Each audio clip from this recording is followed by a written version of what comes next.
Well, it is caucus day in Iowa, the first major road test for presidential campaigns. News 8 Now's Ken Kalzarowski joins us from there with the latest.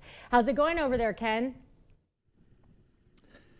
Oh, Emily, here in sub-zero Iowa, Republicans were tasked with the question Trump versus the field. And overwhelmingly tonight, they're taking Trump, the former president, with a strong showing here in the Iowa caucuses, which, as we know, is the first real barometer of how candidates are or are not connecting with voters. Polls still coming in around the 90% mark as of this point, but Politico reporting about 53% of the votes going to Donald Trump, about 21 for Governor Ron DeSantis of Florida, and 19 for former UN Ambassador Nikki Haley. Now, here in Lansing, Iowa, here in Allamakee County, the precinct we were at just down the road from here, 63% of caucus goers there voted for Trump, about 14 for Ron DeSantis, 13 for Haley, only 5 for Vivek Ramaswamy. And when Trump was announced the winner for our precinct that we were attending tonight, there was a strong round of applause. And caucus goers who support Trump tell us that his path forward is the only path forward for America over the next 4 years. When I look at Donald Trump, I'm looking at somebody that is going to turn things around to where they were previously, get rid of the regulations, bring the dollar back to what it should be.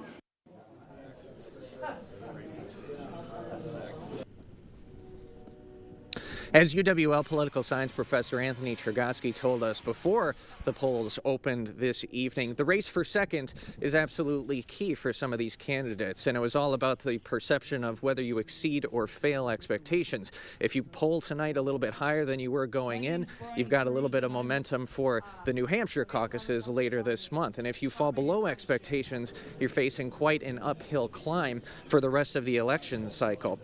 Now, currently, as we mentioned, about 21% for Ron DeSantis, 19% for Nikki Haley. So there isn't a distant third place, which is good for both of those. As political pundits say, again, if you fall way below expectations, it's almost a sign of needing to perhaps even drop out of the race. So we don't have that scenario here. But again, a front runner indeed for Donald Trump. So the other thing tonight is that the results here in the Iowa caucuses are essentially what polls going into today were going to project. So the question now becomes, if the nominees are essentially known in advance, Donald Trump being a clear frontrunner, polling quite favorably across the nation, how important is the Iowa caucus in this electoral process? And some voters tonight told us it's essential because it gives, especially Iowans, the opportunity to engage with that local process at an even younger age. So it's important to be a part of the due process, understand, and especially even at a local and county level, there are things that happened tonight that didn't happen in the last caucus that I participated in. So it's always a good learning experience, and it gives people a chance to get involved.